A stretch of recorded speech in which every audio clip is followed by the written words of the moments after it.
They thought they were dealing with just another homeowner, just another guy with a mailbox and a mortgage. What they didn't know, what they never bothered to ask, is that I've led covert missions in the dead of night. I've breached compounds guarded by men with nothing to lose. And I've buried friends whose names aren't found on plaques, only in the silence of memory. But none of that mattered until they crossed a line. They touched the only thing I swore I'd protect. Long after I took off the uniform, my wife, this isn't just another HOA horror story. This is a warning. When you move into a neighborhood, you think you're buying peace, stability, a sliver of the American dream wrapped in vinyl siding and trimmed hedges. But lurking behind the newsletters and landscaping finds are people who crave power, not real power, the kind that commands respect, but fragile authority masked as rules. These are people who weaponize bylaws to feel like gods of tiny kingdoms, and most days they get away with it. But this day was different. They showed up at our doorstep, 3 of them, clipboards, condescension, the usual parade of petty power. They came with accusations, trumped-up violations that didn't exist last week. They didn't like our flag, they didn't like our porch, but what they really didn't like was that we didn't cower. And when I wasn't home, when they thought it was just her alone, that's when they got bold. That's when one of them stepped forward, chest puffed, finger jabbing not at the siding, but at her, raising his voice, cornering her in our own yard. He laid hands on her, and that, my friend, is when the rules changed. You don't lay a finger on a SEALs family. Not ever. They thought they were above accountability, that a uniform and a title only matter if it's written in their little handbook. But there's another kind of authority earned in blood, forged in fire. And now they're going to learn what that means. So if you think this is just about a neighborhood dispute, you're not ready for what comes next. Stay with me. I'm going to show you the rot hiding beneath suburbia's smile. This isn't revenge. This is exposure. Asterisk, they always start small. A letter in the mailbox. A warning about the color of your shutters. Maybe a fine for parking an inch too far from the curb. It feels harmless, bureaucratic, like background noise in a polite society. But that's the deception. It's never about the mailbox. It's about control. When you've seen what I've seen, when you've led teams through war zones, you develop a second sensibility to read intentions behind faces. And I'm telling you, these HOA enforcers, they weren't trying to keep the neighborhood beautiful. They were asserting dominance. They test your boundaries. They poke, prod, escalate, just to see how far they can go. Because most people, they back down. They apologize. They conform. Not because they're wrong, but because the system makes resistance feel expensive. And the HOA knows that. They bank on it. But there's a sickness in that kind of power. It feeds on silence. It grows in the cracks of polite compliance. And it disguises itself as just doing our job. So I started digging, reading the bylaws line by line, cross-referencing the citations they kept throwing at us. I wasn't looking for loopholes. I was looking for the truth. What I found, layers of overreach. Fines issued without vote, decisions made behind closed doors, and a pattern anyone who questioned them got punished. Fast, but I also found something else, a network, quiet but fed up. Families who'd had swings removed from their backyards, veterans told to take down flags. Grandmothers fined 4 potted plants. This wasn't enforcement. This was control dressed in khakis and clipboards. And when my wifesweet.com patient called me, her voice shaking, telling me what that man had done, everything snapped into place. This wasn't about grass height. This was about intimidation. And they picked the wrong damn house. See, there's something dangerous about a man who's been trained to observe, infiltrate, and dismantle systems from the inside out. That's what they didn't understand. They were playing checkers on a board I've memorized in a dozen different countries. It gets enemies far more dangerous than them. But what makes this different is that I'm not coming for vengeance. I'm coming with light, truth, exposure. Because the real story isn't about one HOA. It's about how easy it is to let tyrants rise when we mistake order for justice. Asterisk. You have to understand something when you've spent years in hostile territory, patrolling villages where every shadow might hide a rifle. Your instincts change. You start noticing things that civilians miss. Body language, tone, the weight behind a glance. And when that HOA officer stepped onto my porch, I didn't see a neighbor. I saw a man playing a role he didn't fully understand. He thought the badge on his clipboard made him powerful. But power without purpose is dangerous. He came back a few days after the first warning, walked right past my wife, didn't even make eye contact, went straight to the side gate-tower gate, didn't knock, didn't announce himself, just opened it and walked into our backyard like he owned it. She followed him, confused, asked him what he was doing. He told her to go back inside, that she didn't need to worry about this. You don't talk to my wife like that, ever. She tried to film it, smart woman, but he reached for her phone. That's when she screamed. That's when the neighbor heard. That's when everything changed. By the time I got home, she was still shaken, crying. Her hands wouldn't stop trembling. She kept saying the same thing. He just walked in like it was his. And that's when I knew this wasn't a petty HOA dispute. This was a violation of privacy, of safety, of basic human decency. I filed the police report. Of course, they downplayed it. Just a misunderstanding. No physical contact, but I saw it in their eyes. They knew this wasn't right. They just didn't know how to handle it. That's the trick with HOAs. They operate in the gray. They wield rules like weapons. They blur the line between policy and punishment. And unless you push back hard, they keep pushing. So I did what I was trained to do. I mapped the terrain, identified their weak points, started recording, documenting. I reached out to the families they'd silenced, collected stories, patterns, evidence, because if they were going to play this game, they'd be doing it under floodlights, not shadows. And every time I turned over a stone, I found rot. Closed-door meetings with no minutes. Board members awarding contracts to their friends. Rules enforced selectively, conveniently, always against the ones who questioned them. This wasn't an HOA, it was a cartel. And they made one fatal mistake. They made it personal. They thought they were dealing with a passive homeowner, someone who'd write a polite email, maybe file a complaint, then quietly go back to trimming their hedges. What they didn't realize was they had just kicked a sleeping wolf, and I wasn't alone. Once I started digging, the neighborhood began whispering. Quiet at first, hesitant, but then louder, more confident. Turns out, my family wasn't the only one they'd crossed. They'd find a single mother $500 for hanging her kid's artwork in her front window. They threatened an elderly couple with legal action over a garden gnome, a gnome. These weren't enforcers of order. They were bullies cloaked in bylaws. I set up meetings in my garage. No fancy presentations, no slides, just straight talk. I laid out timelines, showed them patterns. I drew connections between fines, votes, property values, board appointments. People began to see it. The manipulation, the control, and with every neighbor that joined, the fear started to shift. From us to them, I went to the next HOA meeting with 10 families standing beside me. We didn't yell. We didn't threaten. We just asked questions publicly in front of everyone. Why was the landscaping contract 3 times the market rate? Why was surveillance footage from our street being stored off-site, accessible only to the board president? Why were certain residents never cited for the same infractions others were fined thousands for? The board squirmed. The lead enforcer, the same one who grabbed my wife's phone, he wasn't there. On vacation, they said convenient, but they knew. You could feel the tension. The air in the room was different. We weren't just homeowners anymore. We were witnesses. And that's when the real retaliation started. Anonymous complaints filed against me. Letters with no return address. 1. Morning. I found a nail in each of my car's tires. It was a warning. Subtle. Deniable. But I'd seen this kind of playbook before, halfway around the world. When intimidation doesn't work, they resort to sabotage. But here's the thing. I didn't flinch. Because once you've walked through real war, this kind of petty, cowardly nonsense is just noise. They thought they could isolate us, but every move they made just united us more. They'd exposed themselves.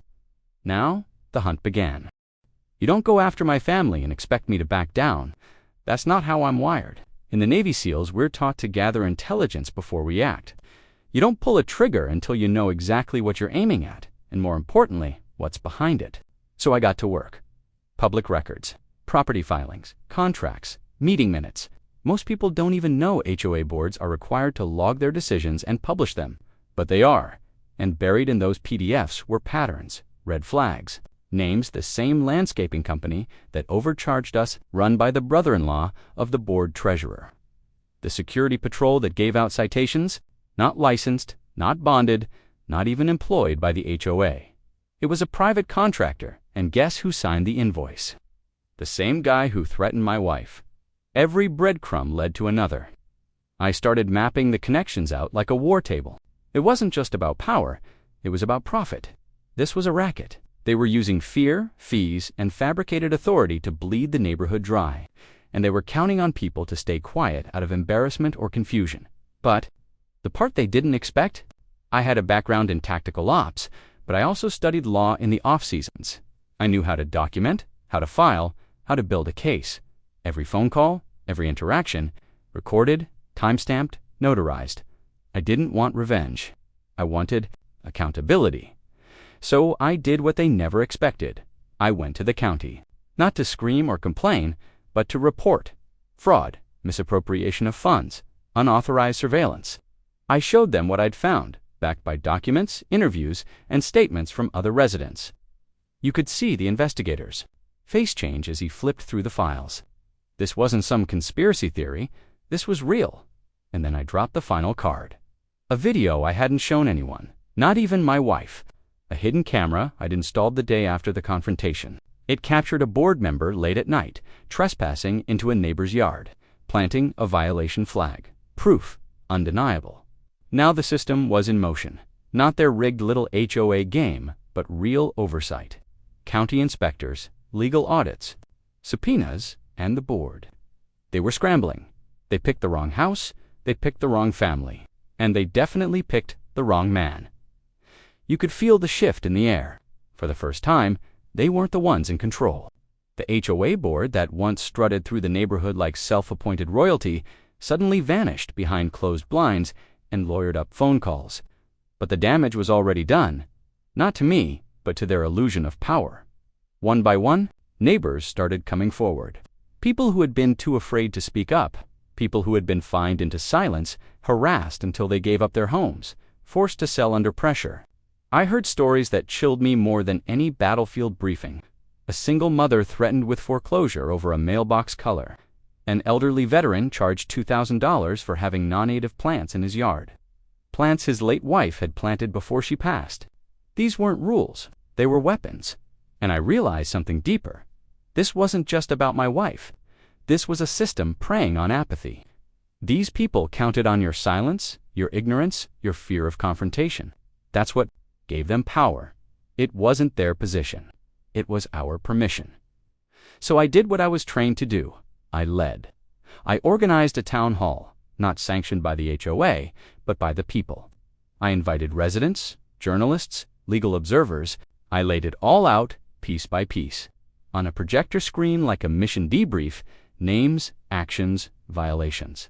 I didn't raise my voice. I didn't need to. The truth was louder than any threat. And as I looked out across the room at neighbors, once divided, now sitting shoulder to shoulder, I realized we were finally reclaiming what they tried to steal. Our voice that night, a petition was signed, a special election was triggered, and within weeks, the old board was gone, removed, disgraced, under investigation. But this isn't just a story of retaliation. It's a warning, because you may not live in my neighborhood. You may not have been threatened or harassed yet. But these systems, these small tyrannies wrapped in paperwork and petty rules, they're everywhere. HOAs, school boards, local councils. They don't need tanks or guns, just a signature, a bylaw, a threat hidden in legalese. And if you don't, stand up. If you don't push back, you're already losing ground. They underestimated me. Don't let them do the same to you. What most people don't understand is that tyranny rarely kicks down your front door. It slips in quietly through fine print, procedure, and smiling faces. The HOA wasn't some faceless villain. It was your neighbor, your old teacher, the guy who waves at you while walking his dog. That's what makes it so dangerous. Because when oppression wears the mask of civility, you don't see it until it's too late. The illusion of community standards is a clever trap. It sounds noble, safe, But what happens when those standards become a weapon? When keeping the neighborhood beautiful means targeting the disabled couple who can't mow their lawn on time, when enforcing harmony means silencing dissent, fining difference and punishing autonomy. They don't call it what it is. They call it compliance. But let me be clear. Compliance without consent is control. I started digging deeper, not just into our HOA, but into others across the country. What I found shocked even me. Thousands of cases, families bankrupted by late fees that tripled overnight. Veterans evicted for putting up flagpoles. People charged thousands for invisible violations no one could explain. And in almost every case, the victims were told the same thing. You agreed to this. Let me tell you something. They hope you never realize just because you signed a contract doesn't mean you signed away your rights. Abuse of power is still abuse, even if it's printed on fancy letterhead. And bullies are still bullies, even if they sit behind desks instead of lockers. The more I learned, the clearer it became. This wasn't just about fighting back. It was about educating others before they walked into the same trap. That's when I started speaking out, not just at meetings, but online, on forums, in interviews.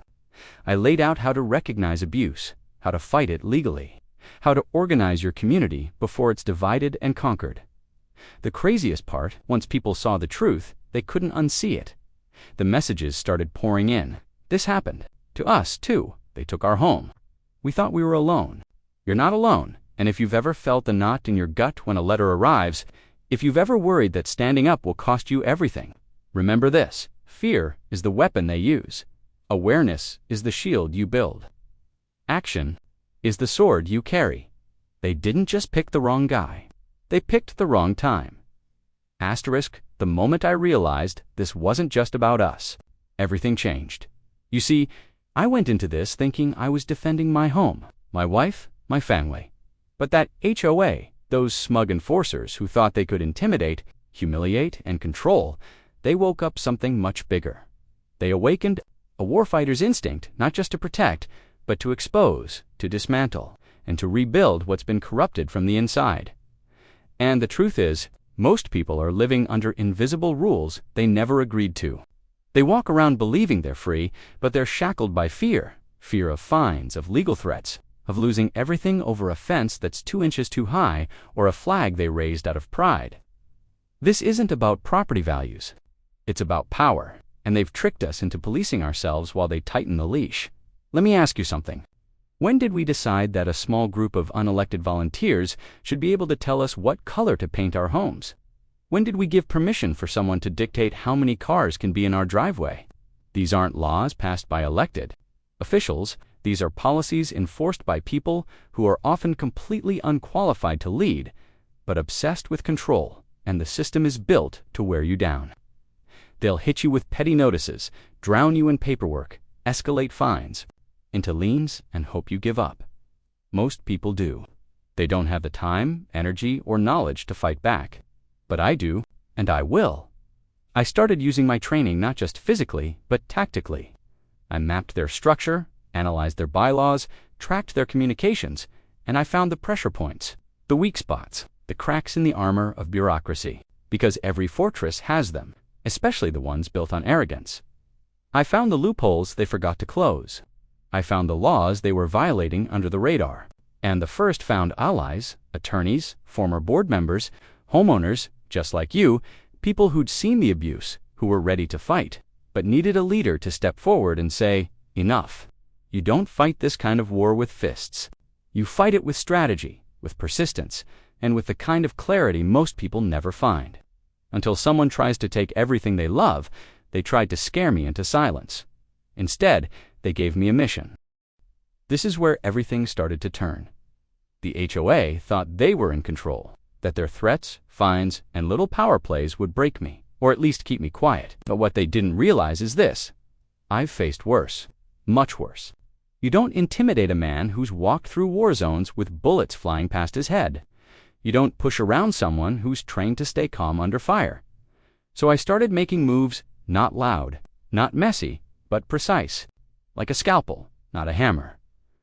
I submitted records requests, public ones. You'd be amazed how much power is hidden in transparency. Most HOAs depend on homeowners being too lazy or afraid to ask questions. But when you shine light in the right corners, the roaches scatter. I found inconsistencies in how they enforced the rules. Evidence of selective punishment. One board member's cousin had a full second-story addition built without a permit. No violation notice, no fine. Meanwhile, they hit us for having a flower pot outside regulation zones. A flower pot. It wasn't just incompetence. It was favoritism, corruption, maybe even fraud. So, I brought in a lawyer. Not just any lawyer, one who specialized in HOA law. Someone who knew how to unravel the red tape they hide behind. We started gathering affidavits, testimonies, and documentation from other homeowners. People began to speak up. The fear started to shift from our side to theirs. I also reached out to local media, quietly.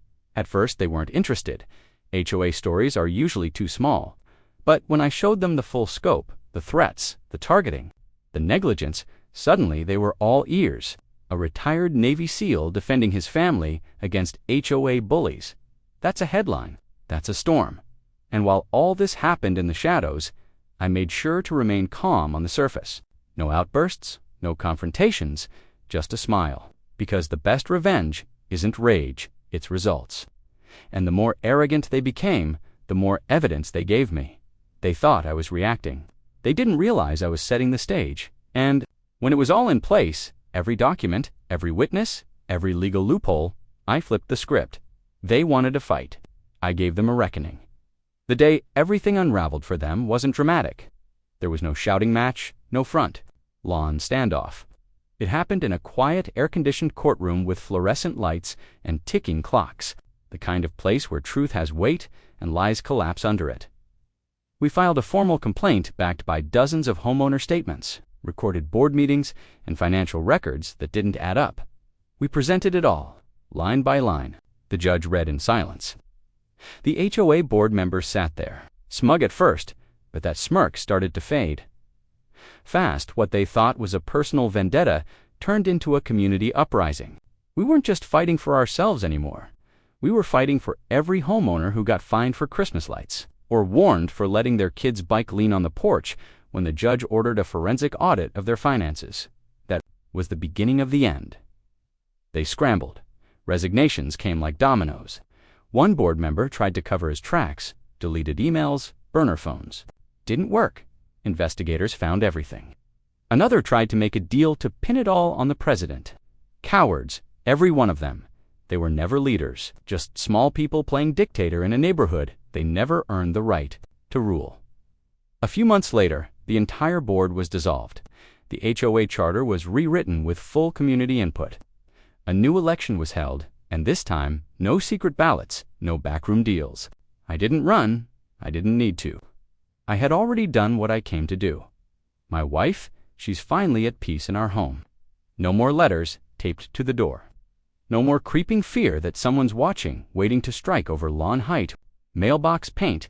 Just quiet, safety, normalcy. But I didn't share this story for justice alone.